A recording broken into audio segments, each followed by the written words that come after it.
আলহামদুলিল্লাহ, নরসিংদী জেলা পলাশ থানার অন্তর্গত সান্তানপাড়া যুব সমাজের উদ্যোগে তাফসীরুল কোরআন মাহফিলের স্বনামধন্য সভাপতি, সামনে বসে আছেন সম্মানিত মুসলমান ভাই, পর্দার আড়ালের মা এবং বোনেরা, প্রাণপ্রিয় নরসিংদীবাসী, আল্লাহর দরবারে শুকরিয়া জানাচ্ছি যিনি আমাদেরকে একটা জগদ্দল পাথর বুকের উপর থেকে সরিয়ে দিয়েছে। খালাকাল ইনসান আল্লামাহুল বায়ান। আল্লাহ বলেন আমি মানুষ বানিয়েছি আর মানুষকে কথা বলা আমি শিখিয়েছি। এই যে কথা বলা হয়, এক একটা কথা তৈরি হতে ২৭টা ধাক্কা লাগে এই কণ্ঠের ভেতরে। বিজ্ঞান এখন দেখাচ্ছে ২৭টা স্তর পার করে একটা কথা তৈরি হয়। এই আল্লামাহুল বায়ানের ভেতরে আছে। এতগুলো ধাক্কা লাগার পরে একটা কথা তৈরি হচ্ছে, আপনি টের পাচ্ছেন? এই কথা বলা যারা বন্ধ করে রেখেছিল, বাকশক্তি রুদ্ধ করে রেখেছিল, আল্লাহ সেই বিশাল পাথর থেকে আমাদেরকে বাঁচিয়েছেন। অন্তত কিচ্ছু না পাই, কথা তো বলতে পারি। প্রশ্ন আসতে পারে, এর আগেও তো কথা বলতেন না, কি কথা বলতেন? আমাদের কণ্ঠনালী চেপে ধরা হয়েছিল। ১৫০০ বছর আগে একটা যুগ ছিল, আইএমএ জাহিলিয়াতের যুগ। আল্লাহ বলেন আল্লাযী আনকাদা যাহরাক, হে নবী আমি কি আপনার পিঠ থেকে এই বোঝা নামিয়ে দেইনি? যে বোঝা আপনার পিঠকে বাঁকা করে রেখেছিল, ওটা ছিল আইএমএ জাহিলিয়াতের বোঝা বা পাথর। ২০২৪ সালের ৫ই আগস্টে আল্লাহ আমাদের উপর থেকে আমি জাহিলিয়াতের পাথর নামিয়ে দিয়েছি। শব্দ দুইটাই পাশাপাশি, আই এম এ আর আমি, কাজকর্ম প্রায় একই। আপনি ইতিহাস পড়েন, আই এম এ জাহিলিয়াতের অন্ধকার যে যুগের বর্ণনা আমরা পাই, ওখানে আবু জেহেলের আমি কাজকর্ম পেয়েছি ১৪টা। আর এই যে জাহিলি যুগ গেল ১৫.৫ বছর, এই আমি জাহিলিয়াতের কাজ ছিল 15টা, এরা এক কাঠি বেশি। ওই জামানায় আমি এমন খবর পাইনি ইতিহাস পড়ে যে বাড়ি থেকে একটা মানুষ বের হয়ে গেল যে আর ফিরে আসবে না, এরকম আমি পাইনি। আপনি যদি কোনো ইতিহাস পান আমাকে বলেন। আমি বিশ্ববিদ্যালয় পর্যন্ত শেষ করেছি, যত ইতিহাস পড়েছি কোনোদিন পাইনি যে জাহিলি যুগে কেউ বাড়ি থেকে বের হয়ে গেলেও আর ফিরে আসবে না, এরকম ভয় তার পরিবারে ছিল না, ফিরে আসবে। কিন্তু বাংলাদেশে 15.5 বছরে এ সংস্কৃতি আমরা দেখলাম। চাচা এরশাদ বলেছিল না যে ঘরে থাকলে খুন, বাইরে থাকলে গুম। একটা লোক যদি সত্যিই বাড়ি থেকে বের হয়ে যায়, ও যে ফিরে আসবে গ্যারান্টি কিন্তু ছিল না। হয় গুম হয়ে যাবে, নাই খুন হয়ে যাবে, নাই আয়না ঘরে যাবে। এইরকম একটা অবস্থায় আমরা ছিলাম। আল্লাহ রাব্বুল আলামিন যে আমাদেরকে বাঁচিয়েছেন, খুশি হয়ে বলেন আলহামদুলিল্লাহ। জালেমরা চলে যাওয়ার পরেও কিন্তু এখনো পর্যন্ত ষড়যন্ত্র থেমে নেই। আপনি বলছিলেন না, বাস্তবে এইটাই। এদের কারণে এই ৫৪ বছর আমরা এখনো পর্যন্ত পেছনে পড়ে আছি। সারা বিশ্বের মানুষকে এই নিকৃষ্ট প্রতিবেশী যারা আমাদের, এদের প্রতিবেশী বলতেও আমাদের ঘৃণা হয়। বাংলা শব্দ তো উচ্চারণ করা ঠিক না, নাই আমি করতাম।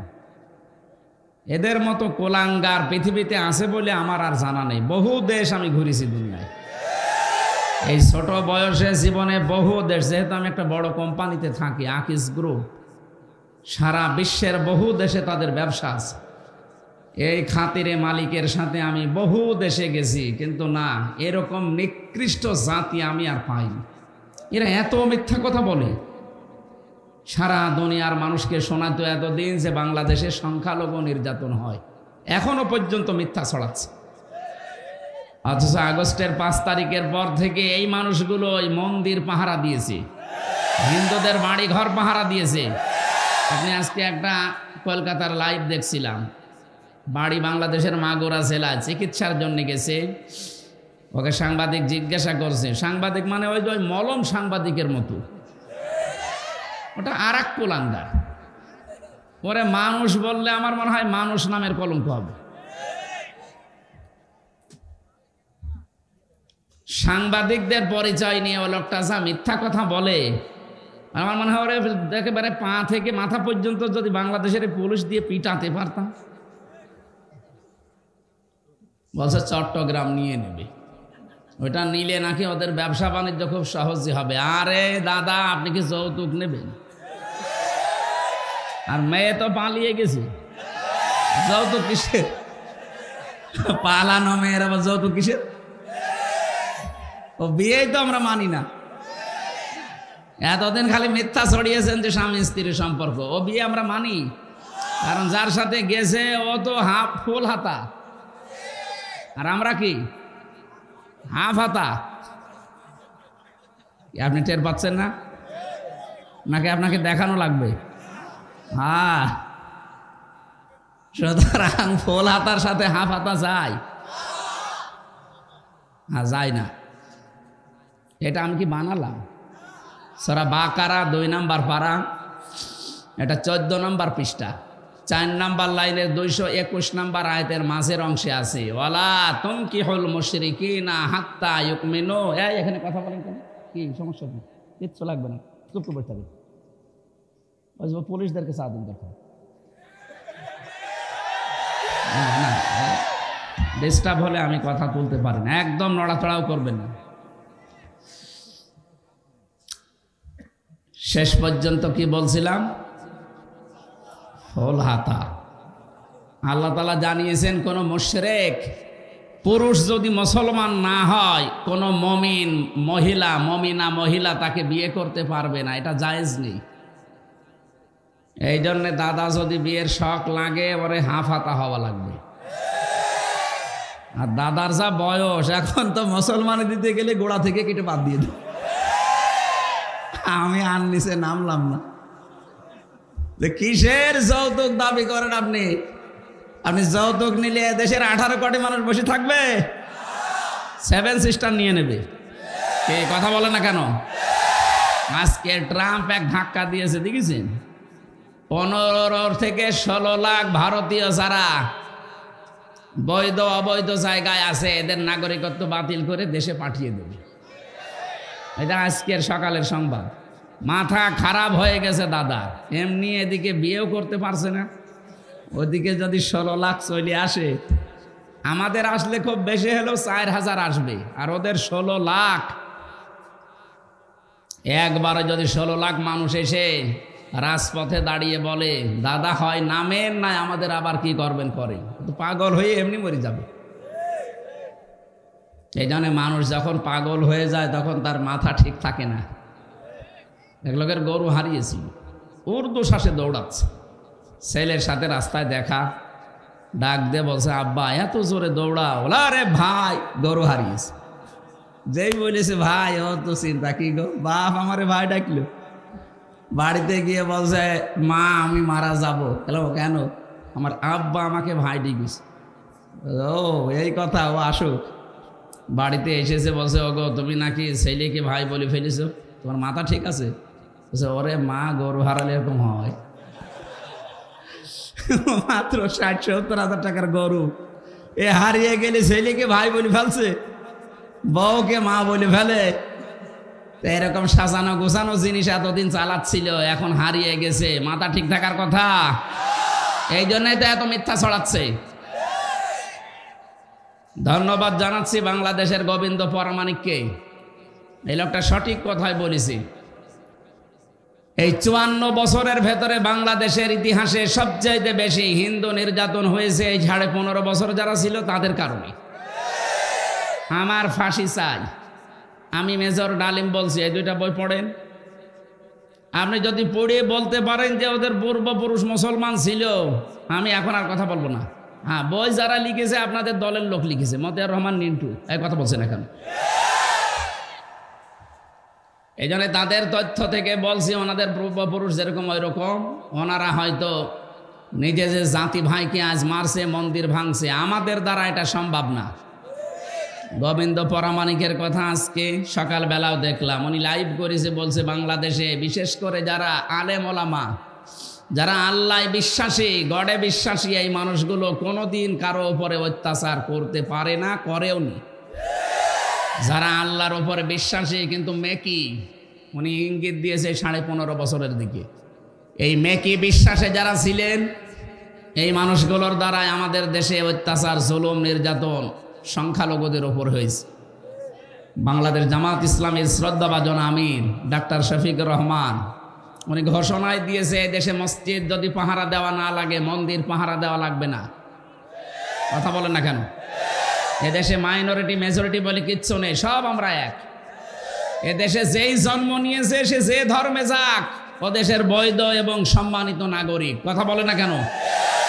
সুতরাং আপনারা মিথ্যা ছড়াচ্ছেন, এতদিনও বিশ্বের মানুষকে উল্টা পাল্টা বুঝিয়েছিলেন। ট্রাম্প এখন ধরেছে ও এমনি ঘাড়তেড়া, ও এমনি ঘাড়তেড়া যা করছে দেখেন জানুয়ারির 20 তারিখে কি হয়।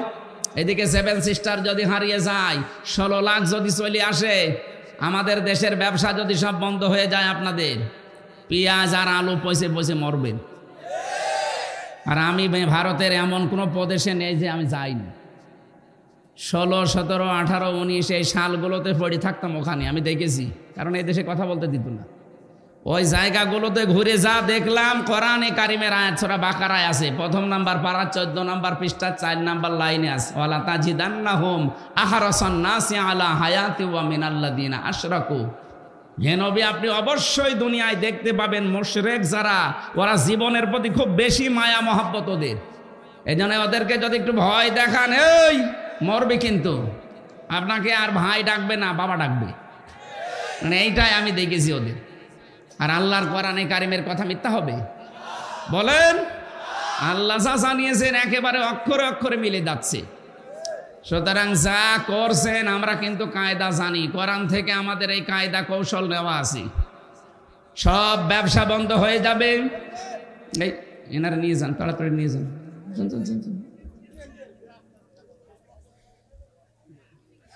আমরা যারা দায়িত্বে আছে, সরকারের প্রধান উপদেষ্টা থেকে শুরু করে, আমরা আহ্বান জানাবো অনুষ্ঠান থেকে, 18 কোটি মুসলমানের পক্ষ থেকে আমি কথা বলছি, যারাই দায়িত্বে আছেন, ভারতের সাথে আশপাশের কোন দেশের মিল নেই। আপনি একটু খোঁজ খবর নিয়ে দেখেন। পাকিস্তানের বর্ডারে ওরা মার খায়, আফগানের সাথে একটু চিকন বর্ডার আছে, সেখানেও মার খায়, চীনের বর্ডারে মার খায়, নেপালের বর্ডারে মার খায়, ভুটানের বর্ডারে মার খায়, মায়ানমারে মার খায়। এতদিন শুধু এই দাসত্বের কারণে আমাদেরকেও মারত।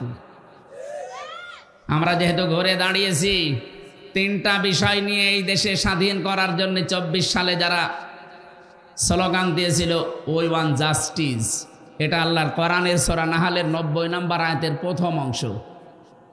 আল্লাহ ন্যায় বিচার চায়। কি বিচার? 2 নম্বরে আমরা মানবাধিকার চাই, আল্লাহ ওইটাই দিয়েছেন, আল ইহসান। আজ মানবাধিকার লঙ্ঘিত হচ্ছে, লঙ্ঘন হচ্ছে ভারতে সবচাইতে বেশি বিশ্বে।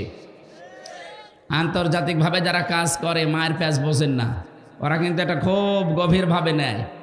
জঙ্গি নাটক সাজিয়ে এই মনিরুল ইসলাম যা করেছিল সব এখন বিশ্বে ধরা পড়ে যাচ্ছে। এখনকার যিনি র্যাবের ডিজি কালকে ঘোষণা দিয়েছে, জঙ্গি বলে কিচ্ছু নেই, সব নাটক। এই কথা বলছেন, এই কথাগুলো যাবে না বিশ্বে, তখন এমনি ফাঁস হয়ে যাচ্ছে। কারণ আমাকে নিজেও তো ধরেছিল জঙ্গি বলে। কিসের জঙ্গি? আমারে যদি জামাত বলে ধরতো তাও একটা কিছু পেত, এমন একটা নাম দিয়েছে। মাটির নিচে ছিলাম আমি 10 দিন। আমি জানি যে বাস্তবতা ওখানে কত কঠিন এবং কত কঠোর করে রেখেছিল। বহু মানুষকে দেখেছি 2 বছর, 5 বছর, 7 বছর, 8 বছর, 14 বছর পড়ে আছে, কেউ জানে না। তাও তো আমি মিনিটায় ছিলাম, বড়টায় যেতে পারিনি। এত বড় বড় নখ হয়ে যায় অনেকে, চুল দাঁড়ি গোপ মনে আছে জঙ্গল থেকে বেরিয়ে আসতেছে। আমি 20 সালের শেষের দিক থেকে 21, 22, 23, 3 বছর, আমার মনে হয় ওই সময় ইলিয়াস আলী বেঁচে ছিল। আমার মন বলছিল, কেউ কেউ দেওয়ালের সাথে এই নখ দিয়ে এভাবে খুশিয়ে খুশিয়ে লিখে রেখেছে, ভাই যদি বাইরে যেতে পারে তো এই নাম্বারটা একটু জানাবেন যে আমি বেঁচে আছি। আপনি বোঝেন কি অবস্থা? একটা মানুষকে 24 ঘন্টায় মাত্র 1.5 মিনিট সময় দিত টয়লেট করার জন্য। ঘড়ি দেখিয়ে 1.5 মিনিট, 2 মিনিট, এর বেশি হলেও বের করে দেয়। তাও তো টয়লেটের দরজা নেই, দেওয়াল আছে তাও হাফ দেওয়াল, বসলে দেখা যায় না, দাঁড়ালে দেখা যায়। 1.5 মিনিট সময় দেয়, খাবার দেয় সকালবেলা কয়েকটা পচা ছোলা, আর দুপুরবেলা এক মুঠ ভাত দিয়েছে, তাও মনে হচ্ছে কেউ মাখিয়ে দিয়েছে, পারলে খান না পারলে ফেলে দেন। এভাবে 2 দিন 5 দিন পরেই তো আপনি অসুস্থ হয়ে যাওয়ার কথা। 14 বছর পড়ে আছে একটা লোক, আপনি টের পান?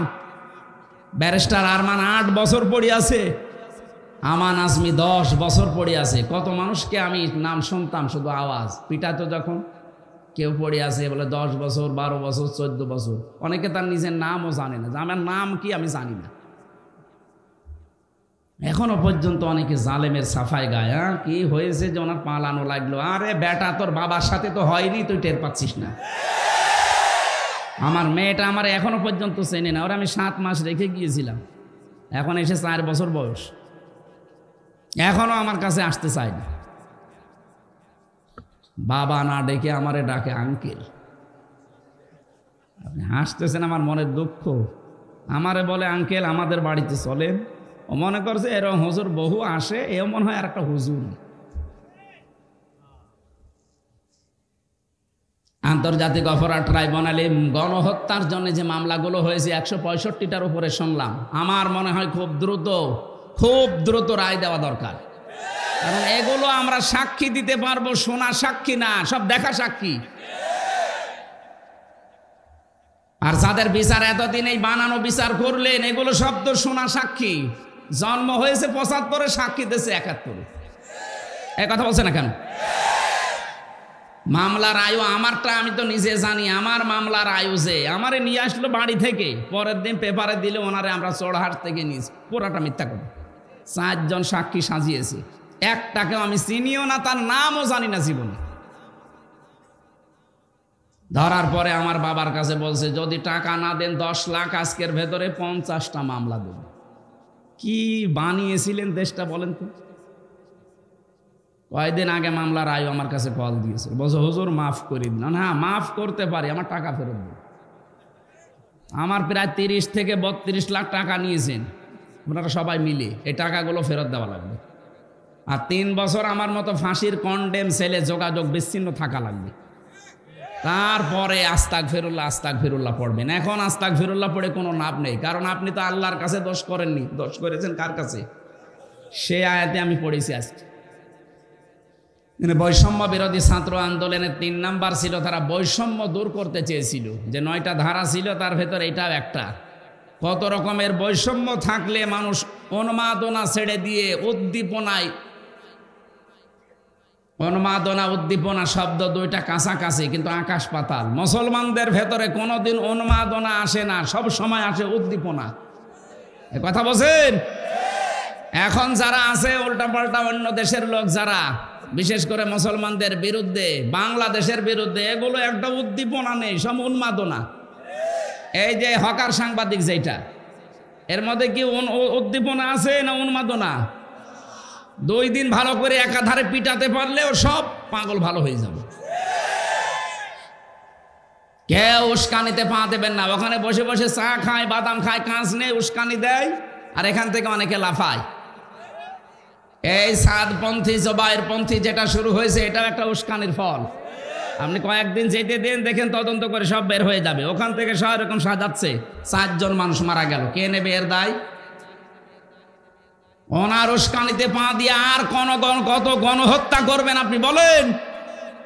2006 সালের 28শে অক্টোবর ওনার উস্কানিতে পা দিয়ে জসিম ভাইকে হত্যা করার পরে লাশের উপরে ড্যান্স দিয়েছেন আপনি মানুষ। আমি 7 সালে সিরাজগঞ্জ থেকে যাচ্ছিলাম, বাসে আসতাম, তখন বাসের পেছনে বসে আছি, ড্রাইভারের পেছনে দেখলাম গাড়ি খুব দ্রুতই যাচ্ছে, কিন্তু ড্রাইভার সাহেব হঠাৎ করে ব্রেকে পা দিয়ে বাম দিয়ে চালিয়ে দিল। এই এমন করলেন মানে? হুজুর একটা কুকুর পড়ে আছে, মরে দেখছেন না? আরে ভাই, তো মরা কুকুর, তো মারলেই কি আর না মারলেই কি? ড্রাইভার আমার দিকে ঘুরে বলছে, হুজুর আপনি কি আসলে হুজুর? আপনি কেমন হুজুর? আপনি দেখেন একটা মরা কুকুর পড়ে আছে, আমি ডবল করে গাড়ির চাকা চালাবো, আমার বিবেক নেই? এই কথা শোনার জন্য আমি ছিলাম। একটা মরা জিনিস, তাও নিকৃষ্ট কুকুর, এটার উপরে আপনি ডবল করে গাড়ি চালাতে পারেন, আপনার বিবেকে বাধা দেয়। অথচ বাংলাদেশে আমরা দেখলাম গত বছরে, ওই সময় 7 সাল চলছিল, 6 সালের ঘটনা, অক্টোবরের 28 তারিখে আমার ভাইগুলোকে ওরা পিটিয়ে মারার পরে লাশের ওপরে ড্যান্স দিল। এখন ওদের আপনি মানুষ বলেন? ড্রাইভার বলছে কিসের মানুষ, ওরা জানোয়ার। অথচ তার নাম জিজ্ঞাসা করেছিলাম ওই সময় যে আপনার নাম কি? সুব্রত, তার মানে হিন্দু মানুষ। আমি বললাম ভাই আপনার তো ইমান নেই কিন্তু বিবেক আছে। বিবেকের কারণে একটা মরা কুকুর আপনি আর মারতে পারলেন না। আরে মানুষগুলোর বিবেক পুরা মরে গিয়েছিল। কোন বড়ি মহিলা একটা ঘোষণা দিল সারা দেশ থেকে লোকে বইটা নিয়ে আসো, আর আপনারা চলে গেলেন। এখন নেন সে ঠেলা সামলান। সারা বাংলাদেশে এখন ওই 6 সাল থেকে 24 সাল পর্যন্ত মামলা হবে। ডক্টর ইউনূস ঘোষণা দিয়েছে যে কিসের 24 জুলাই আগস্ট, আমরা 6 সাল থেকে 24 সাল পর্যন্ত যত অপরাধ যার নামে আছে সব তালিকা হচ্ছে। কারণ জালেমরা কিন্তু আল্লাহর টার্গেট। আল্লাহ পাক হয়তো যারা দায়িত্বে থাকে তাদেরকে দিয়ে এদেরকে শাস্তি দেবেন, এইটাই আসল শাস্তির মালিক আল্লাহ। ইন্নামাস সাবিলু আলাল্লাযিনা ইয়াজলিমুনা নাস, সূরা শূরা 25 নম্বর পারা 6 নম্বর পৃষ্ঠা 13 নম্বর লাইনের 42 নম্বর আয়াতের প্রথম অংশে আছে। যত তাফসীর আছে বাংলাদেশে সব মুফাসসিরে আয়াতে সামারাইজ এইটা দিয়েছে। আল্লাহ রাব্বুল আলামিন বলেন আমি নিজে মামলা দায়ের করব যারা মানুষ হয়ে মানুষের উপরে জুলুম করেছে। আল্লাহ কিন্তু ইয়াজলিমুন আল মুসলিমুনা দেয়নি, দিয়েছে কি আছে? ইয়াজলিমুন আন নাস। এই হিন্দু কি মানুষ না? এই কথা বলেন না কেন? হিন্দু যদি মানুষ হয় তাহলে বিশ্বজিৎকে মারলেন কেন? সে তো বারবার বলছিল ভাই কিসের জামাত ইসলাম, কিসের শিবির, আমি তো মুসলমানই না। আপনার যদি বিশ্বাস না আমার কাপড় খুলে দেখেন যে অবস্থা কি। তারপরও আপনি মানেন নাই। ওকে যারা কুপিয়েছিল তারা আমার সাথে জেলে ছিল। শাওন 30 বছর এখন জেল। কি দল তো আর খবর নিচ্ছে না। যার কথা মতো এ কাজ করেছিলেন কোথায় সে মহারথী, কেউ আর খোঁজ নেয় না। এখন ঝাড়ু দিয়ে বেড়ায়। 1-2 বছর না 30 বছর জেল খাটা লাগবে। এই জন্য কারো উস্কানিতে পা দিয়ে নিজের জীবনটা নষ্ট করেন না। গোপালগঞ্জে একবার উস্কানিতে পা দিয়ে নেমেছিল, এমন পিটানো পিটিয়েছে পেছনে লাল হয়ে গেছে। ওই সময় দেখতাম গোপালগঞ্জ থেকে কেউ যদি ঢাকায় আসবে, বসে আসলে 300 টাকা, দাঁড়িয়ে আসলে 1000 টাকা। আপনি বসবেন কি করে? পেছনে তো বসার মতো কায়দা রাখেননি। আমার মনে হয় ওইরকম আর একবার দেওয়া দরকার। উস্কানিতে যেই পা দেবে তারে এমন ভাবে লাল করা দরকার ও যেন অন্তত বসতে না পারে। দেশটা শান্ত হয়ে যাচ্ছে। ওয়ালা তুফসিদু ফিল আরদি বা'দা ইসলাহিহা। পৃথিবী শান্ত হয়ে যাওয়ার পরে যারা অশান্ত করার চেষ্টা করে এরা আল্লাহর মামলার আসামি। সুতরাং আপনি আমির হামজার মামলার আসামি না হলেও আল্লাহর মামলার আসামি হয়ে যাচ্ছে। দুনিয়াতে আপনার শাস্তি তো মাস্ট বি হবে। কারণ জালেমকে আল্লাহ নিজে হেদায়েত দেয় না, দিচ্ছে না, দেবেও না। ইয়াহদিল কওমাজ জালিমিন। ইয়াহদি মোজারে, বর্তমান, ভবিষ্যৎ, প্রেজেন্ট, ফিউচার। জালেমের কোনো হেদায়েত নেই। কি কথা বুঝতেছেন? আল্লাহ যেন আমাদেরকে উস্কানিতে কারো পা দিয়ে তারা যা করেছে তাদের হিসাবই এখন তারা ঠিক করতে পারছে না। ভারতে কি অবস্থা আছে আজকের পেপার দেখেন। ভারতে যে অবস্থায় উনি এখনো পর্যন্ত আছে, বারবার বলছে দরকার হয় বাংলাদেশে যে মরণ পর্যন্ত জেলে থাকবো, তাও এই অঘোষিত জেলে আর থাকা যায় না। আপনি তার উস্কানিতে পা দেবেন। আবার কি করেছে আপনার জন্য না বলি চলে গেল। যারা আত্মীয়তার সম্পর্ক ঠিক রাখে না, রক্তের সম্পর্ক, আত্মীয়তার সম্পর্ক যারা ভঙ্গ করে, ঠিক রাখে না, যারা মানুষের উপরে বোঝা চাপিয়ে দেয়, বোঝা হালকা করে না, তাদের ভেতরে আল্লাহ একটা ভয় তৈরি করে দেয়। নবীজি যখন নবুয়ত পেয়ে আসলেন, খাদিজাতুল কুবরা এটা বলেছিলেন, হে নবী আপনি ভয় পান কেন? ইন্নাকা লা তাসিলুর রাহিমা, আপনি তো রক্তের সম্পর্ক ঠিক রাখেন। তাহমিলুল কাল্লা, মানুষের বোঝা আপনি বহন করেন, হালকা করে দেন। যারা মানুষের বোঝা হালকা করে, মানুষের সাথে রক্তের সম্পর্কগুলো ঠিক রাখে, তাদের কোনো ভয় নেই। আপনি কে ভয় পেয়ে চলে গেলেন আমরা তো বুঝি না।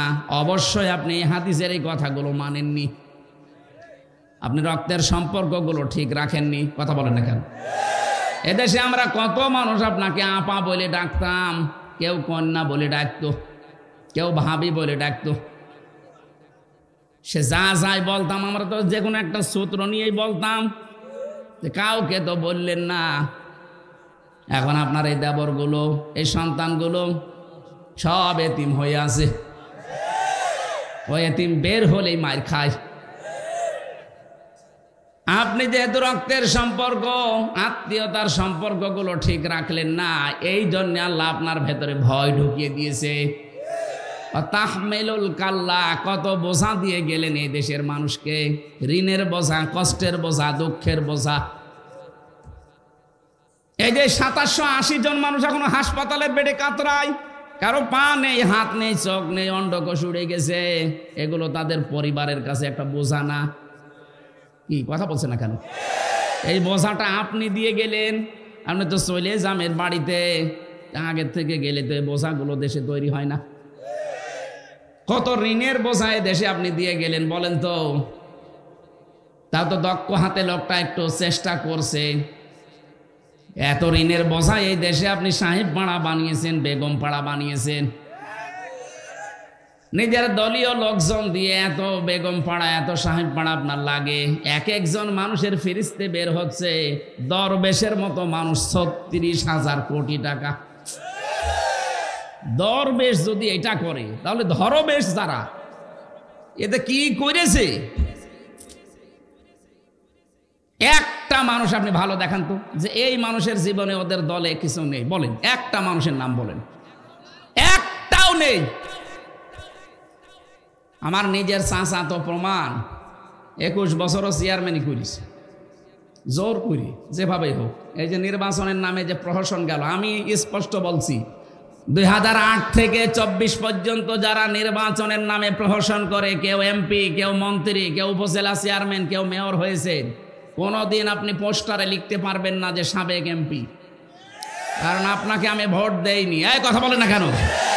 আমি নিজে তো সাক্ষী। আমার ৩৩ বছর বয়স, ৩৩ বছর বয়স আমার এখন। ১৮ সাল থেকে ভোট আরম্ভ করলে ৩ বার ভোট দিতে পারি, আমি একবারও পারিনি। কি কথা বলে না কেন? আপনি একবারে ১৫৪ জন ঘোষণা দিয়ে দিলেন, দিনের ভোট রাতে করে ফেললেন। দিনের ভোট যে রাতে হয়েছে এ কি আমি বানিয়ে বলছি? আমার সাথে এক ওসি ছিল জেলখানায়। এই লোকটা একদিন আমার ফাঁসির কন্ডেম ছেলে এসে বলছে, হুজুর আমার তাওবা হয়েছে কিনা দেখেন তো। কি তাওবা করলেন? এই যে নির্বাচনে আমি বাইরে ছিলাম, রাত ১২টার পর থেকে আমার যা আশপাশে লোকজন আছে, বিশেষ করে এসআই আছে, দারোগা আছে, যে কনস্টেবল আছে, আরও কিছু লোকজন নিয়েছিলাম, তার মানে হেলমেট বাহিনী, এদেরকে নিয়ে আমি রাত 12:30টার পর থেকে আল্লাহর নামে ভোট কাটা আরম্ভ করলাম। এই দেখেন কোরআন শরীফ আমার সামনে, এইভাবে বলছি, রাত 12:30টার পর থেকে আল্লাহর নামে আমি ভোট কাটলাম ফজরের আজান পর্যন্ত। বাক্সগুলো সব ঠিক মতো জায়গা মতো জমা দিয়ে দিলাম, গোসল করলাম, অজু করার পরে 2 রাকাত নামাজ পড়লাম, নফল নামাজ। এরপরে বললাম আস্তাগফিরুল্লাহ। আমার এই তাওবা কি হয়েছে? কিসের তাওবা? আপনি কি আল্লাহর কাছে দোষ করেছেন যে আস্তাগফিরুল্লাহ পড়ছেন? দোষ করেছেন হামজার কাছে। কি কথা বলেন না কেন? একটা এমপি বানাতে হলে 3.5 থেকে 4 লাখ হামজা লাগে। হামজা লাগে আর হামজার বউ লাগে। আর আপনি সব হামজার বউর ভোট একা একা দিয়ে দিলেন, আর এখন বলছেন আস্তাগফিরুল্লাহ। আপনি আগে এই 3.5 লাখ 4 লাখ হামজার বউর কাছে যাবেন, যে তাদের কাছে বলবেন যে ভুল হয়ে গেছে। কারণ তাওবা হচ্ছে ওইটা, অপরাধ যেখানে স্বীকার করবেন সেখানে। এদেশে বহু মানুষ আছে, মানুষের জমি জায়গা আত্মসাৎ করে, উল্টা পাল্টা করে, কাবা শরীফে যে গিলাপ ধরে বলে আস্তাগফিরুল্লাহ। আরে ভাই, আপনি টাকা মারেন কনে আর ক্ষমা চান কনে? টাকা মারে বাংলাদেশে, ক্ষমা চায় কাবা শরীফ। ওরে পিটারও দরকার না। একেবারে সাফ কথা বলছি, তওবা যদি কেউ করতে চান, অপরাধ যার কাছে স্বীকার করবেন তার কাছে। কথা বলছেন? ওনারে বললাম আপনার জন্য ভয়ঙ্কর একটা বিষয়। আপনি মাপ চাইতে পারেন হয়তো এই 3.5 লাখ 4 লাখ হামজার বোর কাছে, কিন্তু যারা মরে গেল এদের কাছে মাপ চাবেন কি করে? আপনি তো এখনো জেলে। আপনি জেল থেকে কবে বের হবেন নিশ্চয়তা নেই। বের হওয়ার পরে দেখবেন অনেকে মরে গেছে, আপনি তাদের কাছে মাপ চাবেন কি করে? সুতরাং এই জালেমাকে টিকিয়ে রাখার জন্য যারা ডাইরেক্ট ইনডাইরেক্ট বিভিন্ন কায়দায় এদেশের মানুষের উপরে জুলুম, নির্যাতন, অত্যাচার, খুন, গুম, বিশেষ করে আয়না ঘর বানিয়েছিলেন, আপনার কপাল পুড়িয়ে গেছে ভাই। আমরা মাফ করে দিলে কি হবে? যারা মরে গেল ওদের কাছে মাফ চাইতে পারবেন? এই জন্য মানুষের যারা বোঝা দিয়ে যায়, এদের ঋণের বোঝা দিয়ে গেলেন কোটি কোটি টাকা। এখন এই দেশে কেউ জন্ম নিলেই তার মাথার উপরে 1,02,000 টাকা ঋণ। এখন এই যে বিশাল বোঝা দিয়ে গেলেন, আপনাকে আল্লাহ ভয় দেখাবে না? দেখাবে কারে? এই জন্যই তো এত ভয়, পৃথিবীতে এত ভয় পায়। আমি তো কোনোদিন আজ পর্যন্ত ইতিহাসেও পড়িনি যে একবারে 350 জন এমপি পালিয়ে যায়। হ্যাঁ, কথা বলে না কেন? কি ভয় পেয়েছে যে জাতীয় মসজিদের ইমামও পালিয়ে গেছে। জোর করে এসেছিল কিছুদিন পরে যে আমি আবার ইমামতি করব, জুতা দিয়ে পিটিয়েছে জনগণ। পরের দিন আবার স্ট্যাটাস দিয়েছে, জুতা মেরেছে আমার গায়ে কিন্তু গায়ে লাগে। শয়তান যদি আমার মনে হয় থাকতো, শয়তানও হাসতো যে আল্লাহ তুমি আমার শয়তান বানিয়েছ, আমি কি করেছি? এটা আমাদের চাইতে বড় শয়তান। দেশটা রসাতলে দিয়ে গেলি। আর এখনো পর্যন্ত অনেকে গোপন স্ট্যাটাস দেয়, আপা কি করেছে, কি করেছে? তোমার সাথে তো করনি, তুমি তো খালি মাল কামিয়েছ। আজকে দেখলাম এটাকে এটা গান বেঁধেছ, আগে কি সুন্দর মাল কামাইতাম। আসলে গানটা মিলে গেছে এই 15.5 বছরের সাথে। আচ্ছা, টেন্ডার যখন হইতো আপা আমাদের ডাকতো, যে বানিয়েছে তার ধন্যবাদ। আসলে বা খাপের খাপ মমতাজের বাপ, ওরাটা মিলে গেছে। সুতরাং কোন উস্কানিতে আজকে থেকে ফেসবুকের কোন উস্কানিতে পা দেওয়া যাবে না। যে যা করছে করুক, ওরা নিজেরা মোবাইল করে, নিজেরা এডিটিং করে, নিজেরা রেকর্ড করে, নিজেরা ছাড়ে, কেউ কারো দায় পড়ে নিজে তার সাথে কথা বলার। এদেশের মানুষের রুচি এত নিচে নামে নাই যে একজন গণহত্যাকারী মানুষের সাথে মোবাইলে কথা বলবে। কথা বলেন না কেন? যে বলবে ওইটা ওর মতো 2 নাম্বার। পৃথিবীতে যারা গণহত্যা করেছে তাকান, তাদের অবস্থান কি? হিটলার, এই চেঙ্গিস খান, তাদের নাম পর্যন্ত কেউ রাখে না। কেউ জানে যে চেঙ্গিস খান কেউ রাখে নাম? হিটলার রাখে? যারা জুলুমবাজ তাদের নামও আল্লাহ ঘৃণিত করে দিয়েছে। ইয়াজিদ, কত সুন্দর নাম, খালি জুলুমের কারণে নামটা গালি হয়ে গেছে। আর এইটাই বাস্তব, যারা পালিয়ে যায় তারা পৃথিবীতে আর ফিরে আসে না। 850 বছর আগে পালিয়েছে ওনার এক দাদা, এই লক্ষণ সেন, আজও ফিরে আসেন। আর আসবে বলে আমার মনে হয় না। 850 বছর আগে আসবে। সুতরাং আপনি 3 মাস কয়দিন হইল জানো না? 130 দিন চলছে, তার মানে 4 মাস কয়দিন হয়ে গেল। কিয়ামতের আগে আর ফেরত আসা সম্ভব না, কারণ এই দেশের মানুষ এখন যেমন ঐক্যবদ্ধ হয়েছে আরো সামনে হচ্ছে। এজন্য ওই আশা ছেড়ে দিন। যারা এখনো আশায় বুক বেঁধে আছেন যে আমি চট করে চলে আসতেছি, কিসের চট করে? আপনি আসলে ফট করে ঢুকে পড়বেন আয়না ঘরে, আর কোনো রাস্তা নেই। কারণ যেখানে এসে থাকবেন ওই জায়গাটা 4 দিন আগে দেখতে গিয়েছিলাম, দেখি জাতীয় টয়লেট হয়ে গেছে। 4-5 জন একসাথে যাচ্ছে, কেউ এদিকে কেউ এদিকে কেউ এদিকে কেউ এদিকে, মানে হচ্ছে জামাতবদ্ধ টয়লেট চলছে। আপনি এসে থাকবেন কোথায়? এত দামি বাড়িতে পর্যন্ত আল্লাহ অভিশপ্ত করে দিয়েছে। 3 দিন আগে গিয়েছিলাম কিশোরগঞ্জে, পাশের জেলায়। ওদের যে অফিসটা ওইটাও এখন টয়লেট। 5-6 জন যাচ্ছে একসাথে টয়লেট করতে। এটা কেন করেছে বলেন তো?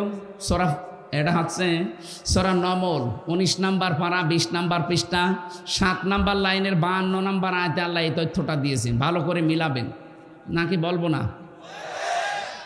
আল্লাহ রাব্বুল আলামিন বলেন, ফাতিলকা বুয়ুতুহুম খাবিয়াতাম বিমা যালামু ইন্না ফি যালিকা লাআয়াতাল লিকাউমিন ইয়ালামুন। রব্বুল আলামিন বলেন ফাতিলকা, আলেম যারা আছে তারা বুঝবে। আল্লাহ যেন এভাবে আঙ্গুল দিয়ে দেখাচ্ছেন, ফাতিলকা বুয়ুতুহুম, এই সেই ঘরগুলো।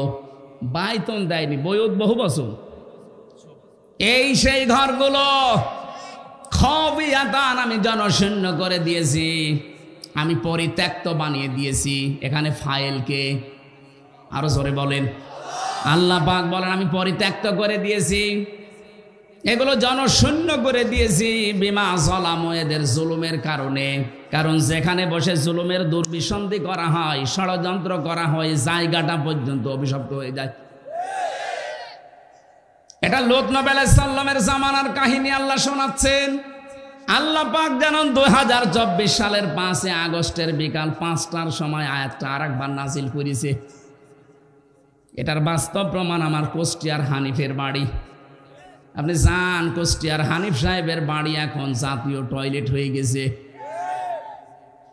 বিকাল 5টা বাজতে বাজতে ওই দিন আমি দেখলাম একটা ইট পর্যন্ত মানুষ রাখে নাই, পায়খানার প্যান পর্যন্ত খুলে নিয়ে চলে গেছে। বাড়িটা এখন পরিত্যক্ত, মানুষজন ওই রাস্তা দিয়ে যায়, যার পোশাক পায়খানার চাপ দেয় ওখানে যে কাজ সারে। একটা কারণ আছে, কারণ নেই? আমি আমার জীবন থেকে বলছি কারণটা। হজে যাওয়ার পরে 16 সালে তাওয়াফ করছিলাম, ভালোই লাগছে। 7 চক্কর দেওয়ার পরে দেখি আমার পেটে ব্যথা। ঘুরতে ঘুরতে উপরে গেলাম, দেখি এক পুলিশ, ডাক দিলাম, ইয়া আখি তাআল, এদিকে আসেন। কি? এতক্ষণ তো আমার ভালোই লাগছিল, হঠাৎ আমার পেটে ব্যথা করছে, এখানে কোনো ঔষধের দোকান আছে, ফার্মেসি? পুলিশ আমার দিকে তাকিয়ে বলছে, ইয়া হাজিউল হুজ্জাত আইনা বিলাদুকা, হাজি দেশ কোথায়? জি তুমি বাংলাদেশ। বাংলাদেশ থেকে এসেছি। আমারে বলছে, হাজি পেটে ব্যথা কেন, আপনি টের পাচ্ছেন না? না তো। এটা কোন জায়গা জানেন? না। বলছে, আবু জাহেলের বাড়ি। আপনি এখনো পায়খানা না করে দাঁড়িয়ে আছেন, তাড়াতাড়ি করেন। পায়খানা করে দেখি আমার পেটের ব্যথা ভালো হয়ে গেছে। তার মানে আল্লাহ যেন আমাকে বসাতে চাচ্ছে, হামজা এত টাকা খরচ করে 6,500 কিলোমিটার দূর থেকে আসলে আরো শয়তানের বাড়ি পায়খানা না করে চলে যাবা, তাড়াতাড়ি করো। আমার তো মনে হচ্ছে ঠিক আল্লাহ যেন 2024-এর 5 আগস্টের পর থেকে জালেমদের, সারা দেশেই তো আমি ঘুরছি, 630টা থানা আছে দেশে, প্রায় কম বেশি সব থানায় আমি এই কয় মাসে গিয়েছি। যেখানেই যাই দেখি জালেমদের বাড়ি ঘর সব পরিত্যক্ত হয়ে গেছে। আল্লাহ বলেন, বিমা জলামু, এদের জুলুমের কারণে এগুলো করেছি।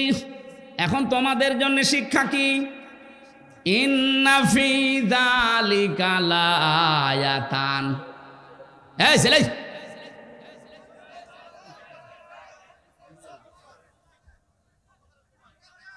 কার মোবাইল এখানে? কে বলে কি? কথা শুনলে হবে, কে দেখবেন কি? কিছু রেখেছে হাসিনা আমারে? সব শেষ করে দিয়েছে। 3টা বছর আমিও ছিলাম এই মানে আয়না ঘরের মতো, ফাঁসির কন্ডেম ছেলে, অতটুকু জায়গায় 24 ঘন্টা আমারে তালা লাগিয়ে রাখত। খাওয়া দাওয়ার তো যে অবস্থা, শরীরে কতগুলো রোগ হয়ে গেছে এই কারণে। মাহফিল করতে ডাক্তার বলছে রাত 10টার পরে আপনি আর জেগে থাকবেন না, তাহলে কিন্তু ওই রোগ আবার বাড়বে। ডায়াবেটিস হয়ে গেছে প্রায় 19, 27, কমতেছে না। কমবে কি করে? খাবার দিয়েছে ওরা।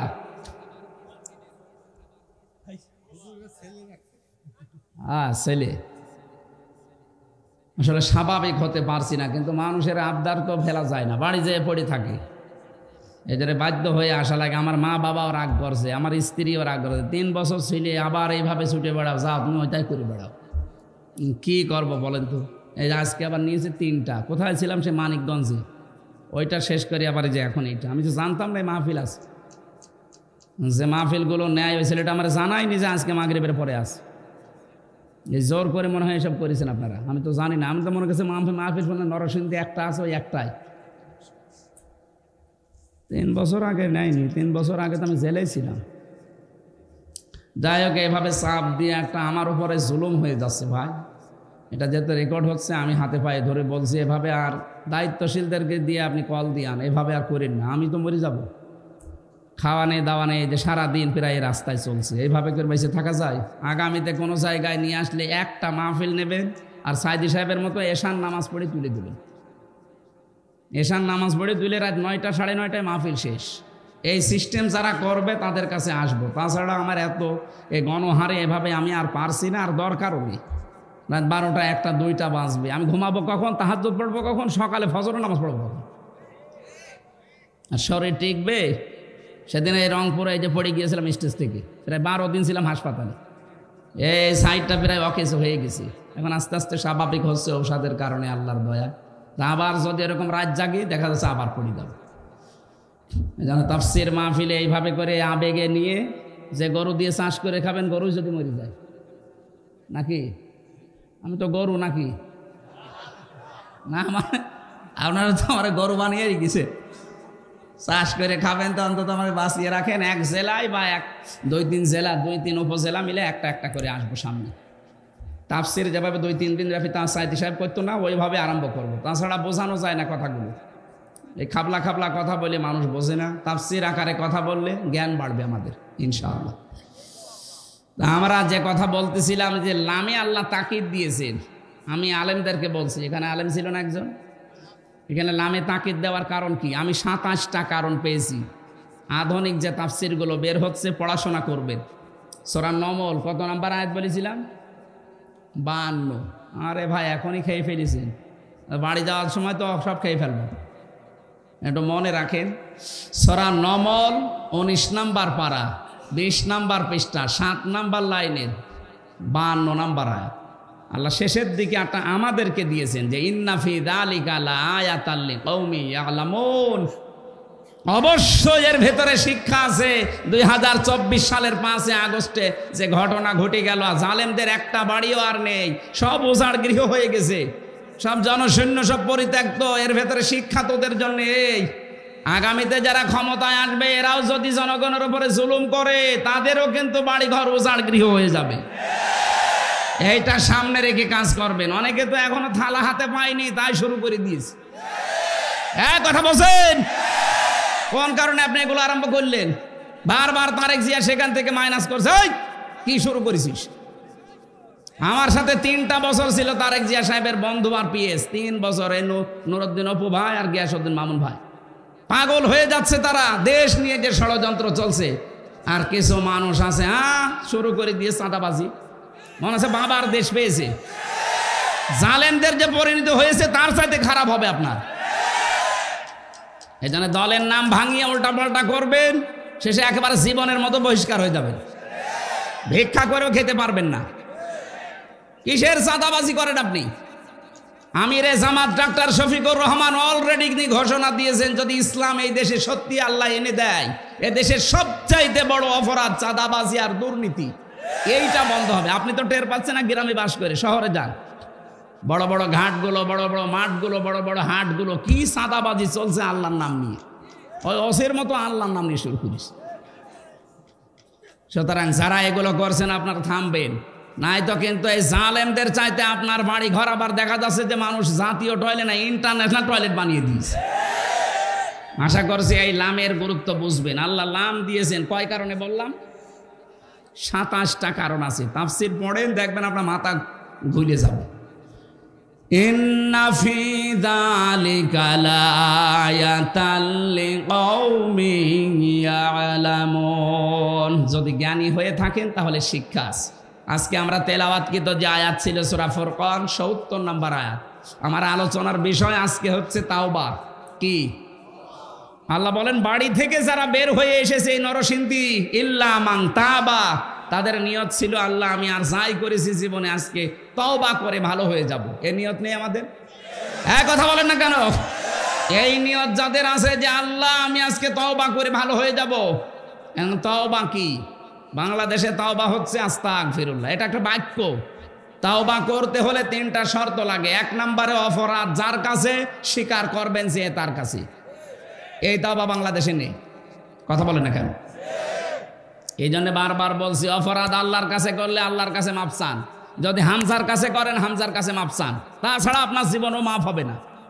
আপনি 1 কোটি বার আস্তাগফিরুল্লাহ পড়লেও কাজ হবে না। অপরাধ যার কাছে স্বীকার করবেন তার কাছে।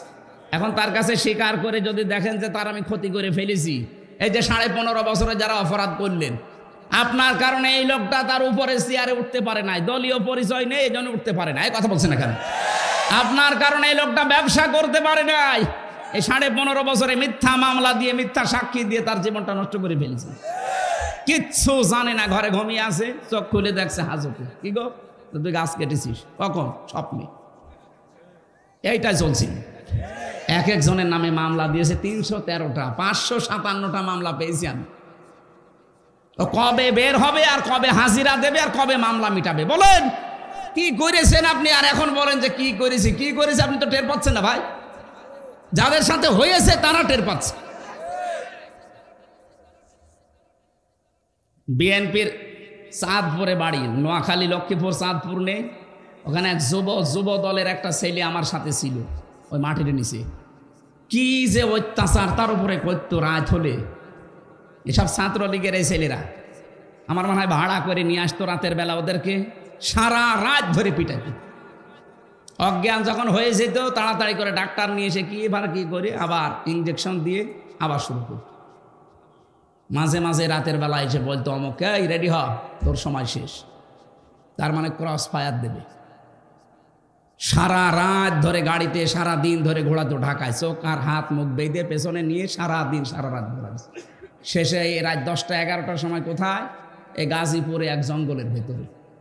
ওখান থেকে হাত খুলে দিয়ে বলছে তুই দৌড়া। যেই দৌড়াবেন পেছন থেকে গুলি করে বলবে ক্রস ফায়ারে মরে গেছে। এই ছিল নাটক বাংলাদেশে। আপনি এইটা করে এখন বলছেন আস্তাগফিরুল্লাহ। আরে ভাই আপনি অপরাধ করেছেন যার কাছে, যার ছেলেটা হারিয়ে দিলেন, যার মেয়েটা হারালেন, যার বাবাকে হারিয়ে দিলেন, আগে তার কাছে যান। যে বলেন যে তোদের ক্ষতি হয়ে গেছে আমার দ্বারা, এই ক্ষতিপূরণ আমি দিতে রাজি আছি। টাকা তো মাল কম কামাননি, আগে টাকাগুলো ফেরত দিন। এই কথা বলছেন না কেন? গত 8-9 দিন আগে এই বগুড়া থানায় এক ওসি ছিল।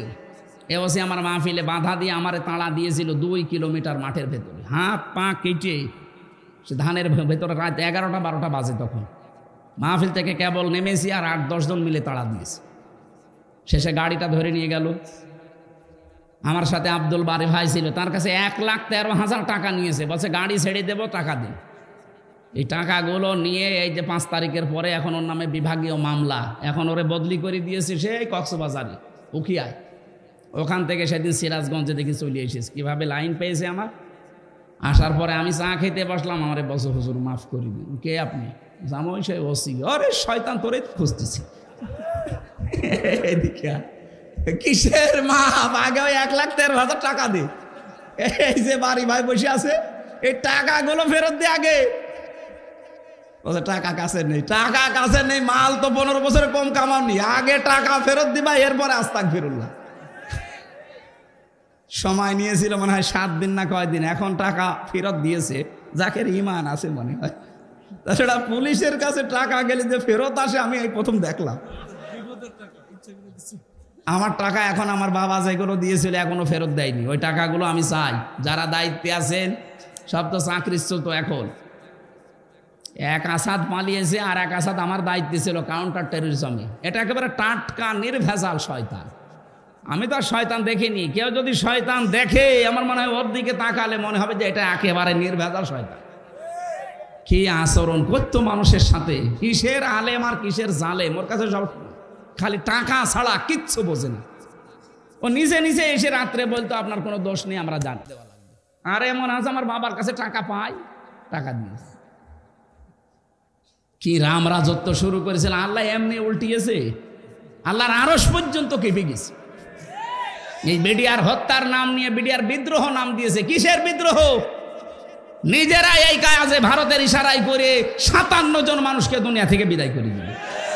এগুলো তৈরি করতে কত কাঠখড়ি পুড়িয়েছিল বাংলাদেশ। আপনি পান 900 মানুষ আমার সাথে জেলে। এই বিডিআর একেবারে কিচ্ছু জানে না। একটা লোক পেয়েছিলাম মুরব্বী, বলছে আর 1 মাস পরে আমার রিটায়ার্ড হয়ে যাব, অথচ 14 বছর আমি জেলে আছি।